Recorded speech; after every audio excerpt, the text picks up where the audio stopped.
الرحيم. السلام عليكم ورحمة الله وبركاته.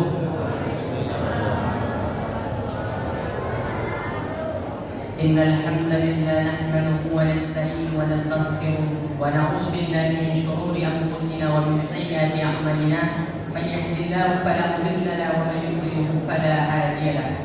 أشهد أن لا إله إلا الله وحده لا شريك له وأشهد أن سيدنا محمدا عبده ورسوله من لا نبي بعده.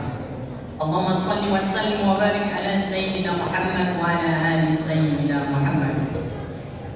Puji syukur marilah kita panjatkan kepada kehadiran Allah Subhanahu wa Ta'ala, yang mana pada kesempatan malam kali ini kita dapat melangkahkan kaki mengayunkan tangan ke rumah Allah di Masjidul Falah yang sama-sama kita cintai ini.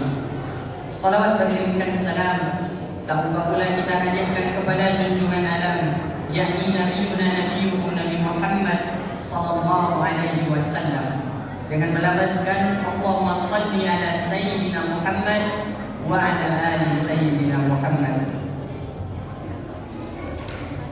Hadirin jamaah salat tarawih yang dimuliakan oleh Allah Subhanahu wa Ta'ala, sebelum kita memulai salat sunnah tarawih pada malam kali ini, izinkan kami menyampaikan rangkaian acara kita pada malam hari ini. Langsung saja, yaitu yang pertama, tausiah singkat yang akan disampaikan oleh Ustaz Hasbi As-Siddiqi Ar-Rasyidi. Kami persilahkan dengan segala hormat.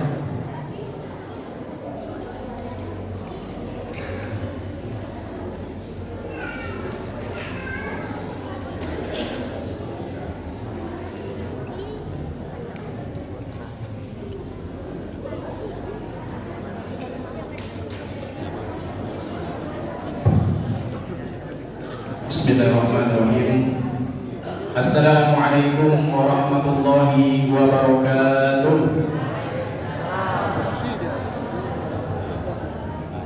Innal hamdalillah nahmaduhu wa nasta'inuhu wa nastaghfiruh wa na'udzu billahi min shururi anfusina wa min sayyiati a'malina.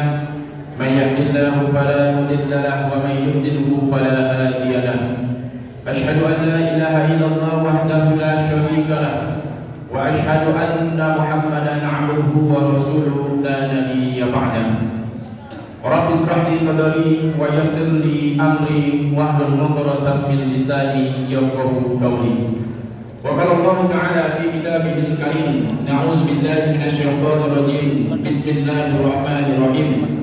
Ya ayyuhallazina amanu kutiba 'alaikumus shiyam kama kutiba 'alal ladzina min qablikum la'allakum tattaqun. Shadaqallahul azim.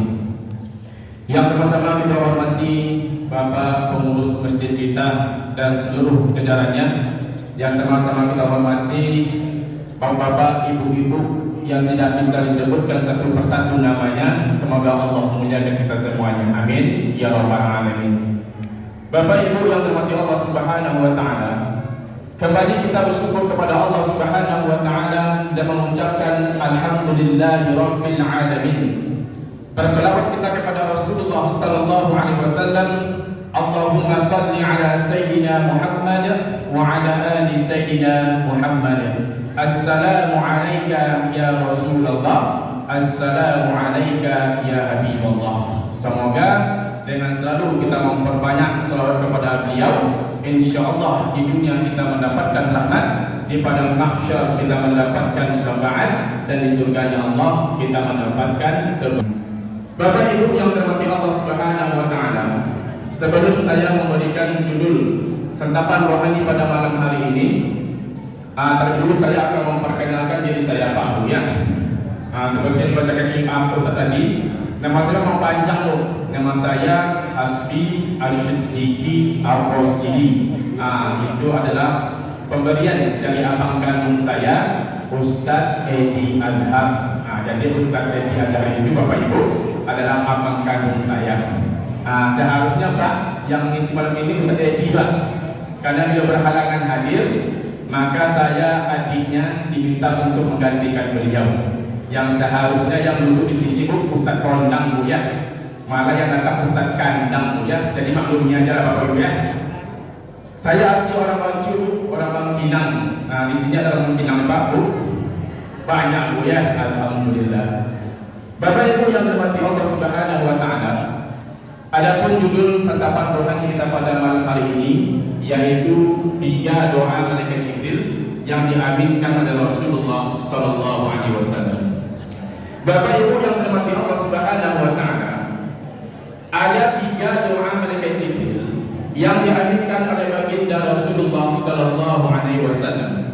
Yang berdoa adalah Sayyidul Malaika, adalah pemimpin para malaikat-malaikat Allah, dan yang mengaminkan adalah Sayyidul Mursalin, adalah pemimpin Rasul-Rasul Allah. Maka tidak ada satupun yang dapat membatasi doa-doa mereka ini. Lalu apa doa malaikat Jibril sehingga diaminkan oleh baginda Rasulullah sallallahu alaihi wasallam? Ketika itu Rasulullah sallallahu alaihi wasallam sedang melaksanakan khutbah. Naik pada mimbar yang pertama, Rasulullah mengatakan amin. Lalu pada mimbar yang kedua, Rasulullah pun mengatakan amin. Lalu pada mimbar yang ketiga, Rasulullah pun mengatakan amin. Ketika Rasul turun dari mimbarnya, para sahabat bertanya pada Rasulullah, "Ya Rasulullah, apa yang Anda aminkan tadi wahai Rasulullah? Kami tidak pernah melihat ini dan mendengar ini sebelumnya." Rasulullah pun menjawab, "Pak, saya melihat, kalian tak melihat, saya mendengar, kalian tak mendengar. Telah datang kepadaku Jibril," kata Nabi Muhammad sallallahu alaihi wasallam. Lalu apa yang didoakan oleh Jibril pada mimbar yang pertama? Malaikat Jibril berdoa. Apa doanya Bu? Celakalah orangnya dan merugilah orangnya yang ketika sempat dia berjumpa dengan bulan suci Ramadan, yang sempat dia menahan haus dan lapar di bulan suci Ramadan, yang sempat dia berpuasa di bulan suci Ramadan, tetapi mereka tidak mendapatkan ampunan ketika di bulan suci Ramadan. Dan aku pun mengatakan amin, kata Rasulullah sallallahu alaihi wasallam. Ramadan adalah bulan yang sangat istimewa. Makanya dalam Al-Quran Bapak Ibu, Al-Quran sebutkan Ramadan adalah syahrul suhur, artinya bulan penghulu segala bulan. Ada kepastian kalau ditetapkan di permukaan bumi ini Bapak Ibu, yang paling istimewa itu adalah bulan suci Ramadan. Mengapa Ramadan yang paling istimewa? Karena sedikit apapun kita melakukan kebaikan di bulan suci Ramadan, maka Allah akan melipat gandakan pahalanya. Begitu luar biasanya bulan suci Ramadan. Tetapi ada kata Rasulullah, orang yang berpuasa tetapi mereka hanya mendapatkan haus dan lapar saja. Apa penyebabnya? Satu contoh saya ambil, mungkin Bapak Ibu masih banyak di antara kita yang tidak baik dengan keluarganya, yang masih cekcok dengan keluarganya, yang masih berkelahi dengan keluarganya. Begitu juga sebaliknya Pak, masih banyak di antara kita yang tidak bertegur sapa dengan tetangganya, yang masih berkelahi dengan tetangganya, yang masih cekcok dengan tetangganya. Maka orang seperti ini kata Rasulullah tidak akan pernah mendapatkan ampunan ketika di bulan suci Ramadan. Yang mereka dapatkan hanyalah haus dan lapar saja. Makanya Allah Subhanahu wa taala berfirman, "Duribat 'alaihimuz zillatu aina ma suqifu." Mereka itu kata Allah diliputi kehinaan dimanapun mereka berada.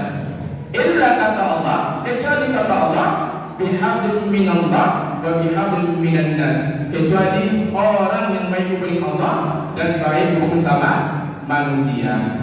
Jadi pernah Rasulullah dengan sahabatnya, apa kata sahabat? Ya Rasulullah, lalu di mana tempatnya orang yang baik kepada Allah, dia selalu beribadah kepada Allah, dia rajin ke masjid, dia rajin ke mushola, tapi rusak bersama manusia. Kata Rasulullah, tempatnya neraka. Bertanya sahabat, ya Rasulullah, lalu di mana tempatnya orang yang baik bersama manusia, dia selalu membantu manusia, apapun yang dimiliki diberikan kepada manusia, tapi rusak oleh Allah. Kata Rasulullah, tempatnya neraka. Jadi bagaimanapun hubungan kita baik dengan Allah, tapi rusak kita sama manusia, begitu juga sebaliknya Pak. Bagaimanapun hubungan kita baik dengan manusia, tapi rusak kita dengan Allah, kita tetap berada di neraka Allah Subhanahu wa taala.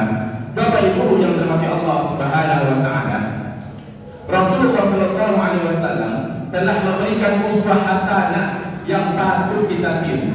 Rasulullah walaupun sering difitnah, dihasut, disakiti dan dizalimi, Rasulullah tidak pernah menaruh dendam dan benci kepada menyakitinya. Bahkan Rasulullah selalu membuka pintu maaf. Sikap pemaaf merupakan sikap mulia yang bukan hanya mampu membuat malu orang yang menyakiti kita, juga dapat meningkatkan kualitas ketakwaan kita kepada Allah Subhanahu wa taala.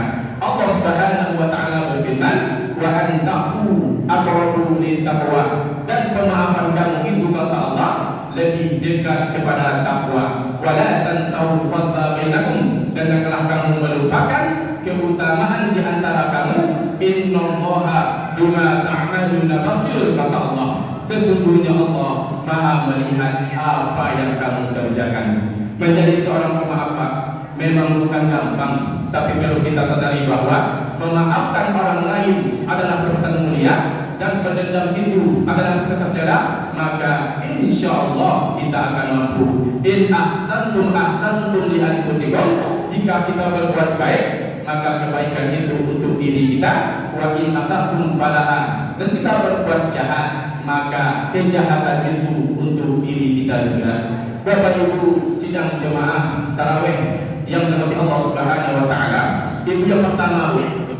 Masuk yang kedua, doa malaikat Jibril yang diaminkan oleh baginda Rasulullah sallallahu alaihi wasallam. Celakalah orangnya dan merugilah orangnya yang ketika sempat disebutkan namamu di hadapannya, mereka tidak mau bersolawat kepadamu. Dan aku pun mengatakan amin, kata Rasulullah sallallahu alaihi wasallam. Bapak Ibu yang dirahmati Allah Subhanahu wa taala, kita sebagai manusia biasa ini sering lupa mengucapkan sholawat. Jangankan kita manusia biasa ini Bapak Ibu, Allah saja dan para malaikatnya itu bersolawat kepada Nabi Muhammad sallallahu alaihi wasallam. Apa buktinya? Innallaha wa malaikatahu yusholluna 'alan nabi. Sesungguhnya Allah dan para malaikat-malaikat Allah itu bersolawat kepada Nabi Muhammad sallallahu alaihi wasallam. Jadi Nabi Muhammad lahir, Allah Taala bersolawat kepada Nabi Muhammad sallallahu alaihi wasallam. Sampai Nabi pun lahir, Pak, Allah tetap bersolawat kepada Nabi Muhammad sallallahu alaihi wasallam. Sampai Nabi wafat pun Allah tetap bersolawat kepada Nabi Muhammad sallallahu alaihi wasallam. Kita, Pak, yang Nabi cinta Nabi, yang Nabi cinta Rasul, tetapi ketika disebutkan nama Rasulullah, banyak kita yang diam. Jadi betul kata Rasulullah, Pak, sekikir-kikir umat, kata Rasulullah, apabila disebutkan namaku, mereka tidak mau bersolawat kepadamu. Bapak Ibu sidang jemaah rahmati Allah Subhanahu wa taala, yang terakhir, yang ketiga, doa malaikat Jibril yang diaminkan oleh baginda Rasulullah sallallahu alaihi wasallam. Celakalah orangnya dan merugilah orangnya yang ketika sempat tinggal bersama orang tuanya, yang sempat serumah dengan orang tuanya, yang sempat seatap dengan orang tuanya, tetapi mereka tidak mendapatkan ampunan ketika bersama orang tuanya. Dan aku pun mengatakan amin, kata Rasulullah sallallahu alaihi wasallam. Bapak Ibu yang dirahmati Allah Subhanahu wa taala, ketika orang tua kita kaya, biasanya Pak Bu, anak menjadi raja. Betul Bu, Pak? Betul Bu ya? Biasanya anak menjadi raja. Tetapi terbalik sekarang Pak Bu, banyak anak yang kaya, tetapi orang tua menjadi pembantu dalam rumahnya.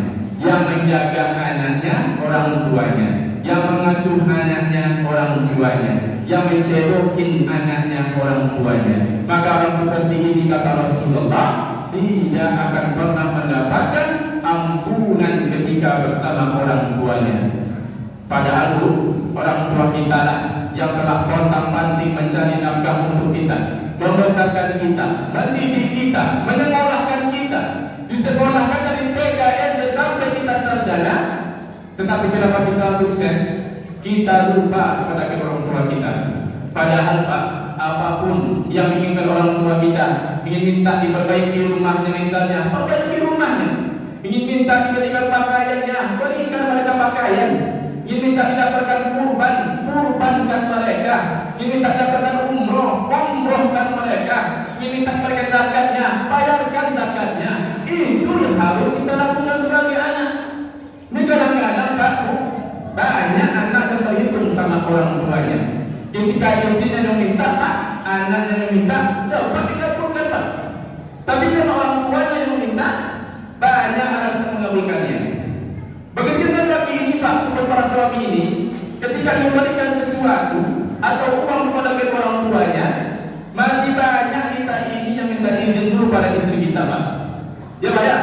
Kalau di sini Pak, ini contoh nih Pak, misal, mohon maaf, ada laki-laki ataupun para suami ataupun para imam ketika memberikan sesuatu atau uang kepada kedua orang tuanya, minta izin dulu pada istrinya. Mohon maaf nih Pak, berhentilah dari laki-laki.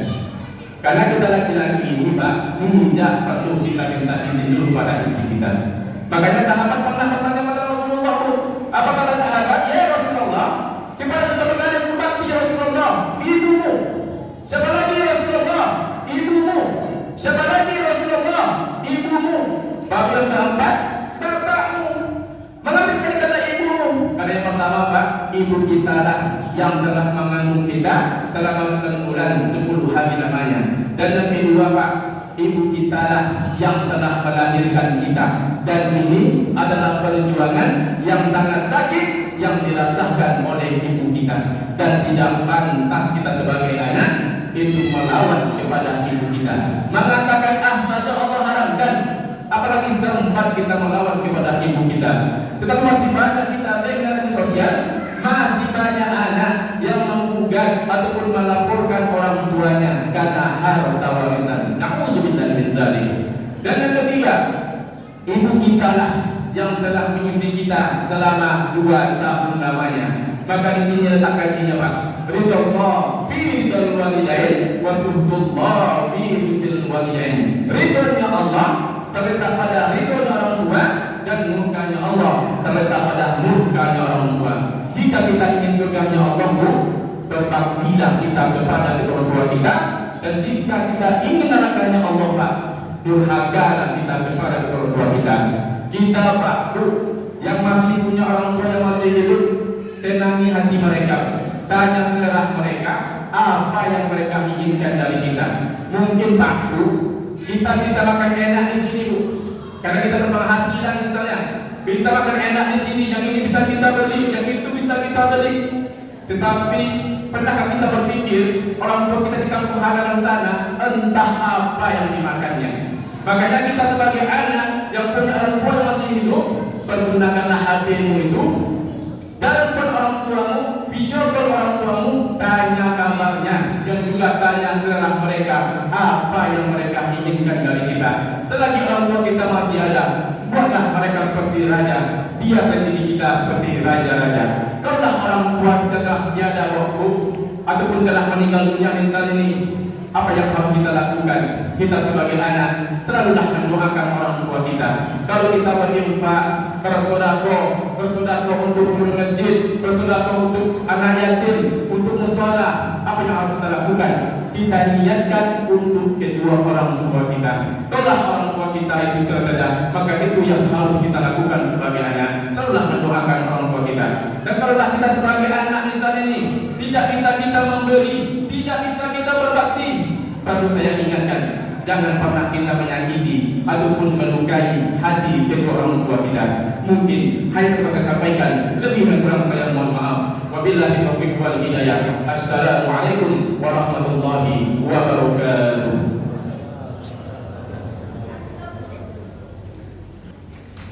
Terima kasih kepada Al-Ustaz yang telah menyampaikan tausiah singkat pada malam hari ini. Mudah-mudahan apa yang disampaikan oleh Ustaz dapat bermanfaat bagi kita semua. Amin amin ya rabbal alamin. Untuk yang selanjutnya yaitu info dari infak malam kedua, infak Ramadan, yaitu berjumlah sebanyak Rp569.000. Alhamdulillah, terima kasih kepada bapak-bapak dan ibu-ibu para donatur yang telah berinfak pada malam kedua. Mudah-mudahan apa yang disampaikan, apa yang diniatkan di dalam hati diijabah oleh Allah Subhanahu wa taala. Kita bacakan umul Al-Qur'an bihaqqil Fatihah.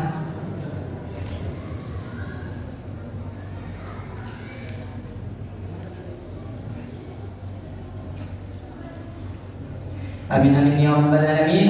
Yang selanjutnya yaitu untuk jadwal sedekah berbuka pada malam ketiga, yaitu tadarus Al-Ustadz Darisman dan Al-Ustadz Edi Azhar.